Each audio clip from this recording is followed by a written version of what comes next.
Bab 5. Jurusan kuliah yang membuatmu sukses dan kaya. Dan ternyata, kesuksesan di dunia ini adalah bisa merasa cukup. Sederhana, tapi tak benar-benar sederhana. Hari ini, aku berjalan. Dan ketika aku menoleh ke belakang, aku melihat masa lalu. Tentang aku yang tak punya pilihan lain selain jurusan kedokteran. Karena dulu kupikir kedokteran adalah satu-satunya jurusan yang bisa menjamin masa depanku dengan bergengsi.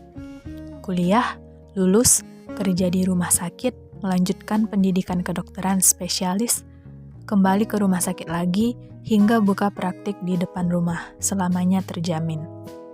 Dan begitulah yang orang-orang dongengkan tentang jurusan kedokteran. Segalanya akan terjamin suatu saat nanti. Namun, aku tahu batas kemampuanku.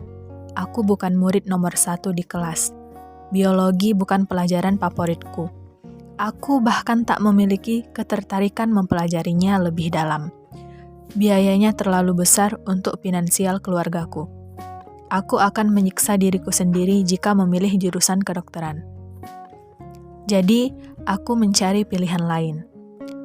Jika aku harus jujur kepada diriku sendiri, aku ingin memilih jurusan yang berhubungan dengan pendidikan. Pendidikan matematika atau semacamnya. Sebab, aku senang mengajar. Aku suka matematika. Namun, orang-orang di sekitarku tidak menyetujuinya. Gaji guru kecil, kata mereka. Nanti dia sudah naik mobil, kamu masih naik sepeda.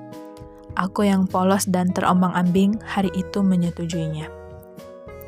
Jadi, aku mendengar tawaran mereka, yang katanya menjamin. Teknik pertambangan, kalau kerja, gajinya gede, kata orang-orang. Namun, membayangkan bekerja di tengah laut menyiksaku. Aku takut berlayar dan terbang, dan apapun yang berhubungan dengan laut, bawah tanah, dan sisi misterius dari alam. Dan aku bukan menyerah pada sesuatu yang belum kucoba. Aku tahu batas kemampuanku. And I don't wanna hurt myself for money. Hukum. Nanti lanjut jadi notaris. Enak deh hidup kamu, kata orang-orang. Namun, sungguh, pendidikan kewarganegaraan adalah pelajaran yang aku paling buruk di kelas. Selain itu, apapun yang berhubungan dengan politik tak pernah menarik hatiku. And I don't wanna lie to myself. Ilmu komputer, teknik informatika atau sistem informasi. Zaman sekarang lagi dibutuhkan banget, kata orang-orang. Membayangkan bekerja di depan komputer tampak nyaman bagiku. Jadi, aku mengambil satu dari jurusan ini. Di tahun-tahun pertama, aku merasa jurusan ini di luar ekspektasiku. Aku merasa salah jurusan. Aku merasa lebih cocok bila aku berada di jurusan sastra. Memang, aku tergugah dan mendapat nilai sempurna di kelas kalkulus, aljabar, dan mata kuliah yang berhubungan dengan perhitungan. Tetapi sesungguhnya hatiku tak pernah tertarik pada mata kuliah ini. Namun aku sudah basah, aku tak boleh mundur. Maka aku belajar menyukai apa yang tidak aku sukai. Aku berusaha memahami apa yang tak aku pahami. Things went by. Aku menjalani skripsi dengan hasil memuaskan, yang membuat dosenku berkata, lanjut S2 saja kamu. Dan itu semua terbayar. Aku lulus kurang dari 4 tahun, IPK-ku cum laude. Jika kesuksesan adalah mendapat deretan nilai sempurna, dukungan dosen untuk melanjutkan kuliah, IPK cum laude, aku sudah sukses. Sayangnya, kesuksesan tidak sedangkal itu. Perjuangan yang sesungguhnya baru terjadi setelah kita lulus. Dan satu-satunya yang ku ketahui setelah lulus adalah aku tak ingin memiliki pekerjaan yang sesuai dengan jurusanku. Ini adalah strategi terbodoh. Aku tahu. Jurusan ini dibutuhkan di banyak bidang di Indonesia. Namun, nanti setelah kamu lulus, kamu akan tahu betapa berbedanya dunia pekerjaan dengan apa yang kamu pelajari di bangku kuliah. Keahlian dan minatku saat itu terletak pada pemahaman algoritma, sistem analisis, dan hal-hal yang cenderung akademik. Namun di Indonesia, pasar untuk jurusan ini sangat berbeda dengan apa yang kuminati. Kantor-kantor di Indonesia membutuhkan sesuatu yang sebenarnya umum, seperti pengembang web atau perangkat lunak, yang sayangnya bukan keahlianku, bukan sesuatu yang kuminati. Aku tak ingin datang ke sebuah perusahaan, berbohong kepada diriku sendiri dan pada perusahaan, bahwa aku akan menyukai ini. Dulu, orang-orang pernah bilang, jurusan ini penting, dibutuhkan banget sama banyak orang. Namun, mereka tak pernah mengingatku, bahwa meski ini dibutuhkan oleh banyak orang, itu tak menjamin apa-apa. Contohnya, lihat aku, minat dan keahlianku berbeda dengan yang dibutuhkan oleh banyak orang. Untuk mendalami keahlianku dan bisa tereksekusi dengan baik, aku butuh melanjutkan kuliahku di jenjang S2, which I really want to, tetapi finansial dan waktu jadi kendala utama. Sementara itu, melihat lowongan pekerjaan hanya menyakiti hatiku, karena tak pernah sesuai dengan keahlianku. Lalu, suatu hari aku mencoba berkontemplasi, membayangkan bila aku tidak pernah memilih jurusan ini. Katakanlah aku memilih jurusan kedokteran. Aku yang polos dan terombang-ambing pasti akan berkata, enak ya mereka yang kuliah kedokteran, meskipun kuliahnya lama dan susah, tapi tetap dibutuhkan masyarakat. Kehidupannya jelas. Namun, kini aku lebih dewasa dan bisa melihat lebih jelas. Tak ada yang menjamin di dunia ini. Aku tahu beberapa dokter yang harus rela dibayar sekitar 1 juta di awal karirnya. Padahal dia telah belajar bertahun-tahun mengikuti koas yang teramat melelahkan. Dan dia rela mengabdi kepada masyarakat dan menerima gaji yang bagi orang-orang lain kecil. Aku tahu para dokter yang harus rela berpisah jauh dari keluarganya dalam waktu yang lama, atau bahkan tidak ditentukan, untuk pergi ke pedalaman mengabdi di sana. Katakanlah aku memilih jurusan pertambangan, jurusan teknik pertambangan. Aku yang putus asa pasti akan berkata, ya namanya hidup, gak ada yang enak. Harusnya aku melawan rasa takutku dan tetap memilih jurusan ini. Toh rasa sulitnya terbayar dengan tabungan yang berlimpah. Namun, kini aku lebih dewasa dan bisa melihat lebih jelas. Tak ada yang menjamin di dunia ini. Bahkan saat ini, kita bisa melihat bahwa harga minyak telah mengalami penurunan. Sumber daya alam ini akan habis pada suatu masa.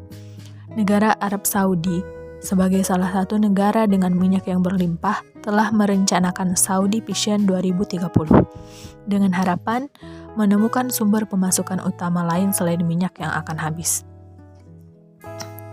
Katakanlah aku memilih jurusan yang sesuai dengan minatku, sastra. Aku yang polos dan terombang-ambing pasti akan berkata, enak ya bisa kuliah di jurusan yang cocok sama minat. Namun kini aku lebih dewasa dan bisa melihat lebih jelas. Tak ada yang menjamin di dunia ini. Selama 7 tahun, aku telah berada di dunia kepenulisan ini. Aku menyukainya, tetapi aku harus jujur bahwa ini bukan jalan yang mudah. Selalu ada kejenuhan yang tak terelakkan. Selalu ada momen yang membuatku ingin menyerah, mencari sesuatu yang lebih baru, yang lebih menyenangkan dari menulis. Selalu ada orang-orang yang mengintimidasimu. Gak bisa loh selamanya hidup dari sastra. Dan sampai di sini aku tiba di satu poin. Memang, tidak ada yang menjamin di dunia ini. Mau kamu berada di jurusan kedokteran, teknik, atau apapun itu, sungguh itu tak menjamin kesuksesan dalam hidupmu.